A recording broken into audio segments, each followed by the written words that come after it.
नमस्कार। मैं दिव्यांशी आप सभी का स्वागत करती हूँ ministry of current affairs by doctor Gaurav Garg. ये इंटरव्यू खास है क्योंकि आज हम एक का नहीं, हम दो लोगों का ऐसे इंटरव्यू कर रहे हैं जो आपस में भाई हैं और उन्होंने एक ही सत्र में एग्जामिनेशन में क्लियर किया है। एक भाई ने आरआरबी क्लर्क और दूसरे ने आरआरबी पीओ। मैं स्वागत करती हूँ कुणाल और निखिल कोटेकर का, जिन्होंने इस एग्जामिनेशन को क्लियर किया है। मैं बता दूं, निखिल ने आरआरबी क्लर्क और कुणाल ने आरआरबी पीओ ये एग्जामिनेशंस क्लियर किया है।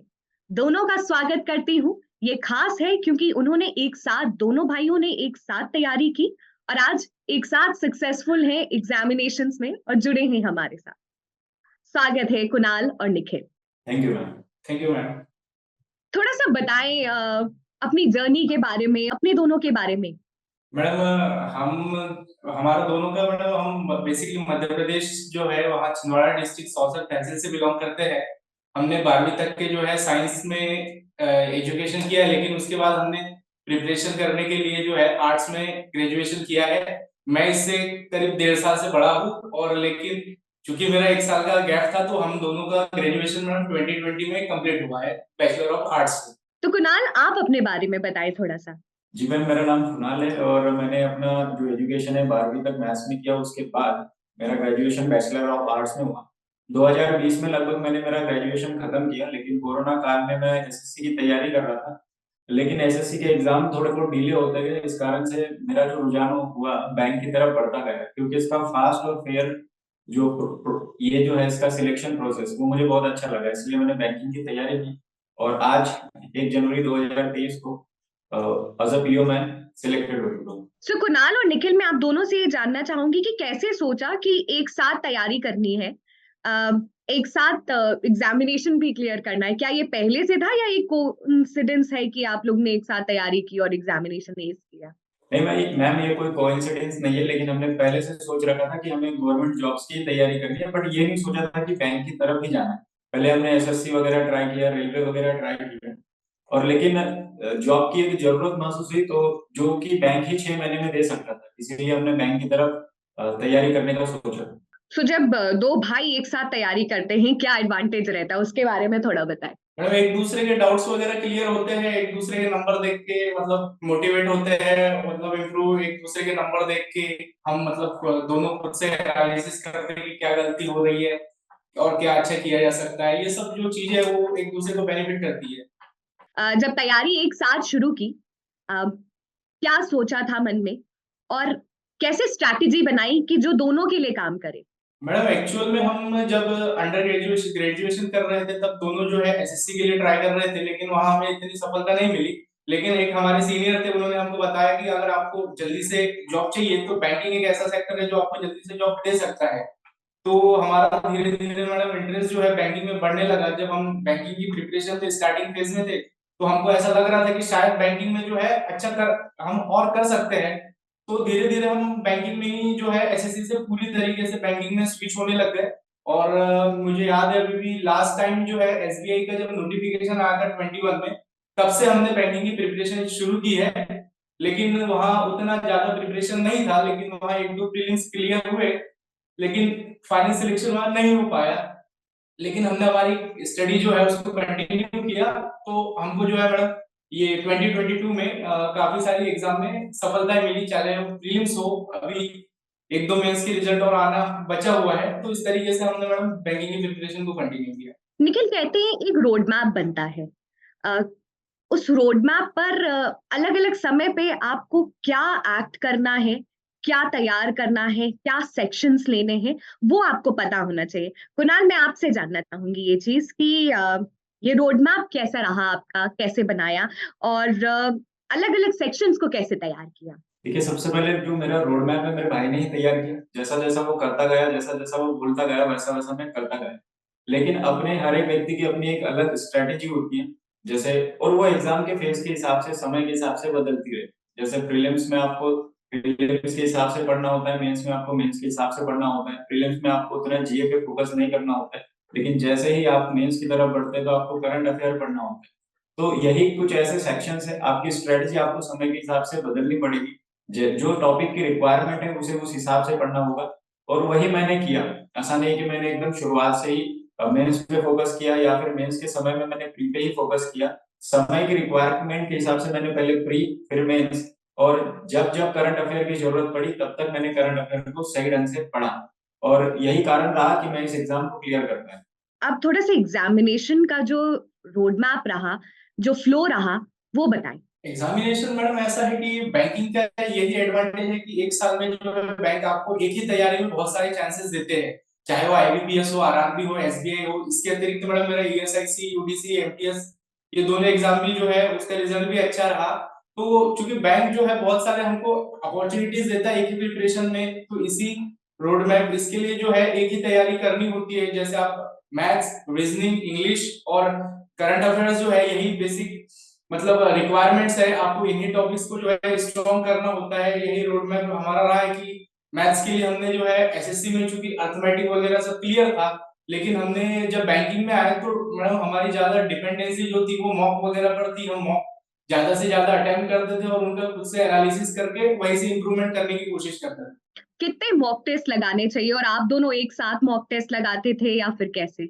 मैडम मॉक टेस्ट का ऐसा है कि आपके पास कोई नंबर नहीं है कि इतने ही लगाने चाहिए, लेकिन मैं अगर कहूँ कि अगर आपने अपनी बेसिक तैयारी जब शुरुआत की है तो आपको प्रीलिम्स का जो है डेली एक या दो मॉक, बेसिक जब आप स्टार्ट करते हो तो प्रीलिम्स का एक या दो मॉक आपको अटेम्प्ट करना चाहिए। लेकिन जब आप मेंस की तरफ स्विच करोगे तब आपको एक एटलीस्ट प्रीलिम्स के लिए मॉक जो है मेरे हिसाब से सफिशिएंट है, क्योंकि उसमें बहुत सारा कवर हो जाता है।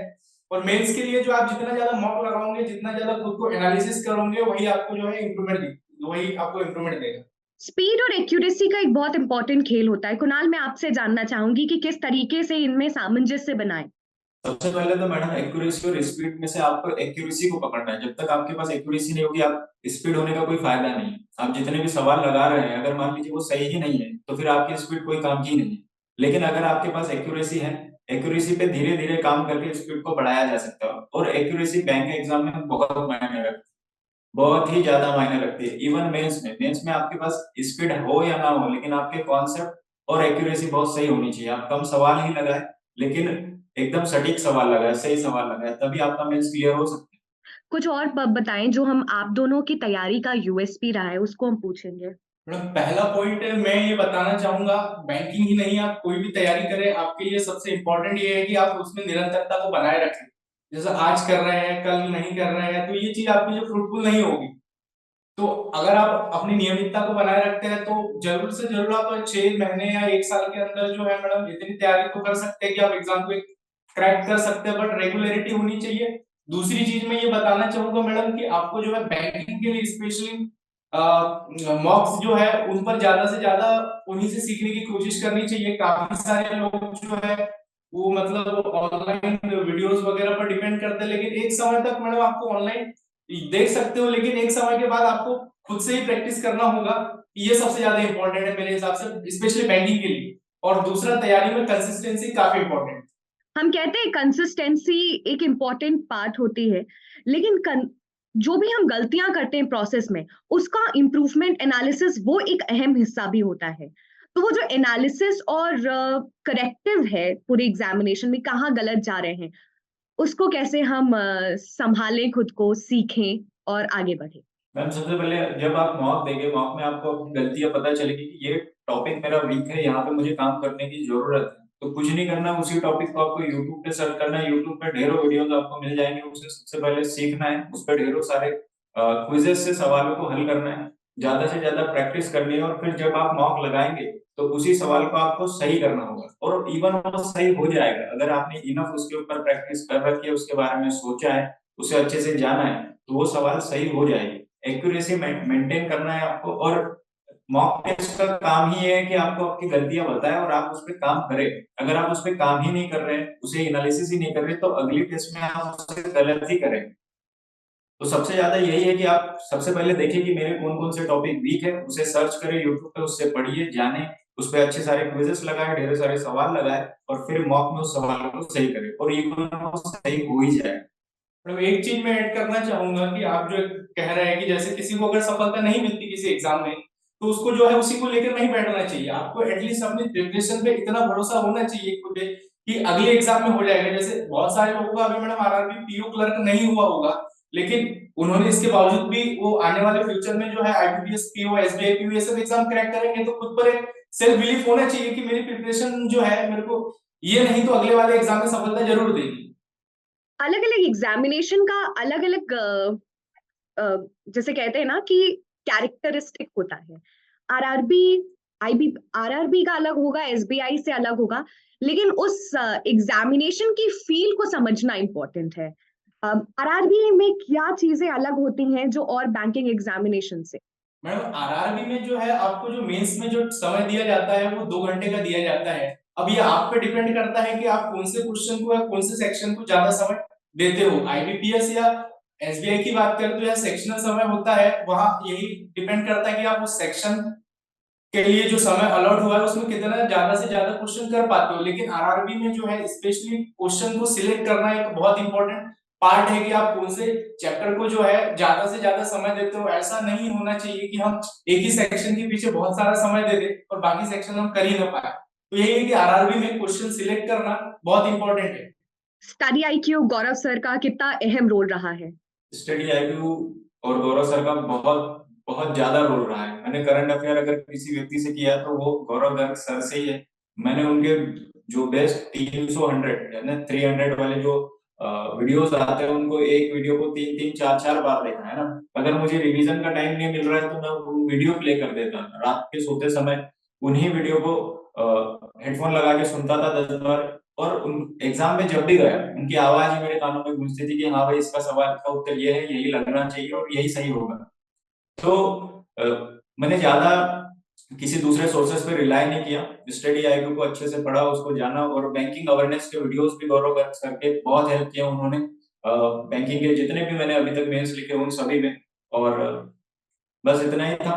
और गौरव सर की एक बात ये खास है कि वो इतने बार आपको वो चीज रिपीट करा के बोल बोल के बता देंगे कि आपको सिर्फ रिवीजन करने की कोई जरूरत ही नहीं पड़ेगी। वो आपको सबकॉन्शियस माइंड में बैठ जाएगी और जैसे ही वो एग्जाम में दिख जाएगा आप उसका उत्तर लगा ही देंगे, आपको कुछ सोचने की जरूरत भी नहीं पड़ेगी। मैं ये कह रहा था कि जब से हमने प्रिपरेशन को स्टार्ट किया है, चाहे वो एसएससी की भी प्रिपरेशन जो हमने स्टार्ट की है, तब से ही हम स्टडी आईक्यू प्लेटफॉर्म को और गौरव सर को फॉलो कर रहे हैं। और चाहे वो स्टैटिक जीके के लिए हो या फिर और भी सर जो ऑनलाइन यूट्यूब पे फ्री वीडियोस प्रोवाइड करा देते, तब से ही हम स्टडी आईक्यू को फॉलो कर रहे हैं। लेकिन जब से हम बैंकिंग में आए तो हमने सोचा कि जब हमारे पास स्टडी आईक्यू का जो प्लेटफॉर्म है और जब उसको पहले से ही फॉलो कर रहे हैं तो उसी को हम कंटिन्यू करेंगे करके। तो यही गौरव सर की काफी मतलब उनके करंट अफेयर्स का बेनिफिट रहा। क्या आपको फायदा मिला एग्जामिनेशन में उसका, क्योंकि आप गौरव सर के स्टूडेंट रहे हैं? मैडम मैं ये कहना चाहूंगा कि मेरा आरआरबी क्लर्क में सिलेक्शन जो है वो उसमें करंट अफेयर्स का बहुत सारा रोल रहा है।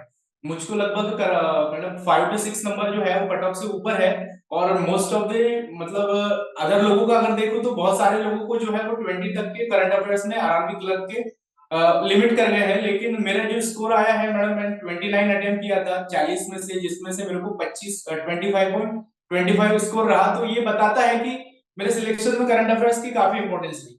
और इवन ईएसआई से यूडीसी भी जो दिया हुआ मैडम मैंने, उसमें भी मेरा सिलेक्शन हुआ है। तो उसमें भी मैंने 42 क्वेश्चन आउट ऑफ 50 अटेम्प्ट किए थे और उसमें से भी मेरे को 34 नंबर आए हैं। ओनली मैंने मैडम फॉलो किया था गौरव सर को। निखिल, इस एग्जामिनेशन में इतने सारे स्टूडेंट्स बैठते हैं हर साल, बहुत कॉम्पिटिटिव होता है, लेकिन कुछ तो खास बात होती है जब आप एग्जामिनेशन क्लियर करते हैं। तो आपको क्या लगता है वो क्या खास बात रही है जो आपने एग्जामिनेशन क्लियर किया? मुझे पर्सनली ऐसा लगता है मैडम कि आप वहां भी एक तरीके से मॉक ही होता है। उसको देने से पहले घर पे आप कितना मॉक लगाते हो, आप उस टाइम बाउंड में कितना प्रिपरेशन करते हो। बहुत सारे लोग होते हैं मैडम प्रिपरेशन तो करते हैं लेकिन वो टाइम का लिमिट अपने ऊपर नहीं रखते। आप एक बार जब ज्यादा से ज्यादा मॉक देंगे तो आप खुद से ही जो है एग्जाम में, मेंस एग्जाम में कॉन्फिडेंस फील करने लगेंगे। आपको चीजें वहां पे नई नहीं लगेंगी। आपके पास आपको पहले से प्री प्लान होगा कि मेरे को मैथ्स को इतना समय देना है, मेंस में रीजनिंग को इतना समय देना है, या फिर मेरे को मेंस में पहले डीआई लेनी है या पजल लेनी है। तो आरआरबी में जो है आप जब घर पे मॉक लगाएंगे तो आपको ये आइडिया आ जाएगा कि आपको रियल एग्जाम में जाके किस सेक्शन को कितना समय देना है। यानी कि जो पूरा खेल है कि आप कुछ भी पढ़ ले, लेकिन आप वहां पे किस तरीके से परफॉर्म करते हैं वो इम्पोर्टेंट है। यस यस, यही इंपॉर्टेंट है, और इसके लिए आपको जो है घर से बहुत प्रिपेयर होके पहले से ही ज्यादा से ज्यादा मॉक लगा के जाना। मेंस में काम जो करेगा वो आपका सेल्फ बिलीफ और कॉन्फिडेंस, और वो कॉन्फिडेंस आएगा आपको ढेरों सारे मॉक देने से। अगर आप एकदम से मेंस में बैठ रहे हैं या प्री में बैठ रहे हैं तो आप उस सवाल को कर ही नहीं पाएंगे, क्योंकि आपको उसके बारे में कोई नॉलेज नहीं है, उसके बारे में कोई कॉन्फिडेंस नहीं है। Competition is equal to confidence. अगर आपके अंदर कॉन्फिडेंस है तो आप कॉम्पिटिशन क्लियर कर जाएंगे। आप कितने भी सारे मॉक लगाइए, अगर आपके अंदर कॉन्फिडेंस और सेल्फ बिलीफ नहीं है तो आप एग्जाम में अच्छा नहीं कर पाएंगे। तो ये चीज है जो मेरे लिए काम करी, कि मैं अपने आप को हमेशा कॉन्फिडेंट रखता था और मुझे खुद पे भरोसा था कि मैं ये कर ले जाऊंगा। जब आरआरबी पी और आरआरबी क्लर्क की बात करते हैं, जो रिटन एग्जामिनेशन उसका पैटर्न ऑलमोस्ट सेम होता है, क्या डिफरेंस आ जाता है या फिर कोई डिफरेंस होता है, वो समझना चाहती हूँ आप दोनों के एक्सपीरियंस से। ये आरआरबी के एग्जाम दूसरे बैंकिंग के एग्जाम से अलग इसलिए हो जाते हैं क्योंकि इसमें कंपोजिट टाइम होता है। ऐसा नहीं है, बाकी एग्जाम्स में क्या होता है, सेक्शनल टाइमिंग होता है। इसके लिए आपको वो लिमिट कर देता है कि इतने मिनट का समय है, इतने सेक्शन, ये वाला सेक्शन है, इतने सवाल आपको करने हैं। लेकिन आरआरबी में ऐसा कुछ नहीं होता है, आपको 2 घंटे का कंपोजिट टाइम मिलता है। आप किसी भी सेक्शन पे कभी भी स्विच कर सकते हैं, तो ये खास बात होती है इसकी। और दूसरे एग्जाम्स के मेंस वगैरह में केवल इंग्लिश आपके पास होती है अटेंड करने के लिए, लेकिन आरआरबी के एग्जाम में आपको हिंदी या फिर इंग्लिश का ऑप्शन मिलता है। तो ये एक अच्छी बात हो जाती है, अगर कोई हिंदी भाषी है तो वो हिंदी सेक्शन को भी अटेंड कर सकता है और अपने नंबर बूस्ट कर सकता है उसमें। अगर उसका इंग्लिश वीक है तो वो हिंदी में अच्छे नंबर ला सकता है। यही खासियत होती है आरआरबी के दूसरे एग्जाम के साथ। थोड़ा सा आपका इंटरव्यू एक्सपीरियंस जानना चाहेंगे निखिल, किस तरीके से क्वेश्चन पूछे गए और किस तरीके से आपने अपने आप को प्रिपेयर किया। प्रिपरेशन के लिए मैंने स्टडी आईक्यू का वो बैंकिंग स्टैटिक वाला कोर्स लिया हुआ था। सबसे पहले मैंने बहुत पहले लिया था जब शुरुआत में आ रहा था, है ना, और उसमें शायद कूपन कोड वगैरह से मिल रहा था तो मैंने ले लिया था। मुझे पता था कि इसका कभी ना कभी काम आने वाला है, और वो काम आया। जैसे ही मुझे पता चला कि मेरा इंटरव्यू के लिए हुआ है तो मैंने सर के पूरे बेसिक बैंकिंग स्टैटिक के सभी वीडियोस देख लिए थे। उसके साथ साथ मैंने ऑनलाइन पीडीएफ वगैरह से भी किया हुआ था। और लेकिन वही होता है कि इंटरव्यू अनएक्सपेक्टेड होता है, हमें नहीं पता होता कि वहाँ क्या होने वाला है। जैसे ही मैंने इंटर किया, मुझे मेरे एजुकेशन के बारे में पूछा गया कि आपका ये विषय रहा, इस विषय में आपके बारे में बताइए ये सब चीजें, और ज्यादा से ज्यादा चीजें करंट अफेयर से ही पूछी गई कि जिस तरीके से ओलंपिक कब होने वाला है अगला, अब वाला ओलंपिक कहाँ हुआ है, क्रिकेट के बारे में पूछा गया। और ये सब चीजें मैंने गौरव गर्ग सर के करंट अफेयर के वीडियो से कर रखी थी, इसलिए मुझे उतनी कोई दिक्कत हुई नहीं। और मैं बताना चाहूंगा कि मुझे 100 में से 70 नंबर इंटरव्यू में मिले हुए आरआरबी के। किस तरीके से आपने आंसर किया, कभी नर्वसनेस लगी आपको। नहीं नहीं, कोई नर्वसनेस नहीं। मैंने कहा कि कॉन्फिडेंस ही आपके पास, कॉन्फिडेंस ही की होता है। अगर आप पहले से कॉन्फिडेंस है, आपको पता है, सेल्फ बिलीफ है कि आप कर ले जाएंगे, तो कोई दिक्कत वाली बात नहीं होगी। और इंटरव्यू पैनल जो था वो भी पूरा फ्रेंडली था। ऐसा कभी उन्होंने यही नहीं करवाया, दिखाया नहीं कि वो हम पे हावी हो रहे हैं। उन्होंने हर एक बात को एक्सेप्ट किया, हर एक सवाल को एक्सेप्ट किया।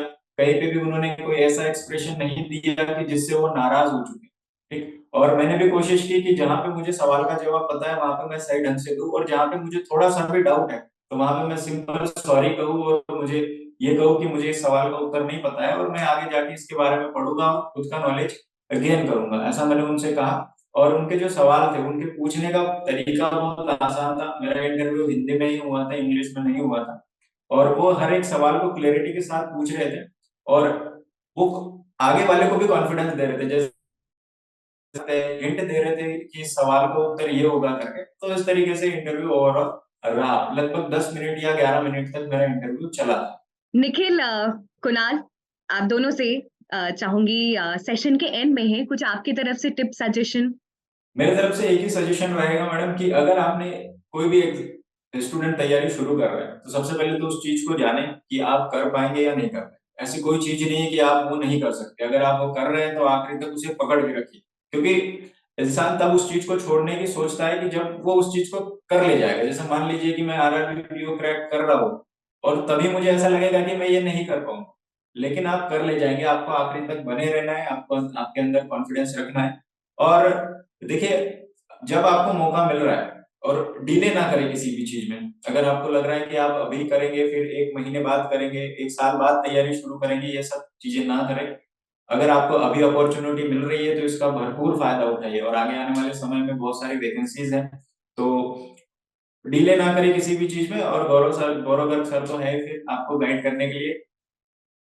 मैडम मैं स्पेशली बैंकिंग के लिए बताना चाहूंगा कि जैसे अभी कोई 23 के लिए अगर प्रिपेयर कर रहा होगा तो सबसे पहले जो है उसको बेसिक अपने 2 से 3 महीने देकर जो है बेसिक अपने क्लियर करने चाहिए। एक बार जो है सारा समय अच्छे से बेसिक क्लियर करने पे देना चाहिए। साथ ही साथ जो है प्रीलिम्स की जो मॉक्स है उनको लगानी चाहिए, क्योंकि प्रीलिम्स की मॉक्स से आपको कॉन्फिडेंस बढ़ेगा। एक बार जब आप बेसिक कवर कर चुके होंगे तो आपको जो है प्रीलिम्स पर प्रीलिम्स के कंटिन्यू मॉक लगाना चाहिए, लेकिन बेसिक क्लियर करने के बाद तो मेंस के मॉक पर भी कुछ करना चाहिए। आपको स्टार्टिंग करनी चाहिए कि आप क्लर्क के मॉक से शुरू करें मेंस के लिए, और धीरे धीरे जो है वो आईबीपीएस एसबीआई पीओ की तरफ धीरे धीरे स्विच करें और खुद का एनालिसिस करें कि आपका मॉक में कौन सा टॉपिक वीक जा रहा है। जैसे मेरा होता था कि मैडम मेरा सिलेबस बहुत बार गलत होते थे, तो मैं एक बार स्टार्टिंग से सिलेबस को अच्छे से प्रैक्टिस करता था। तो यही है कि आप एक बार बेसिक क्लियर कीजिए, फिर आप मॉक पर डिपेंडेंसी आपकी मॉक पर रखिए, साथ ही साथ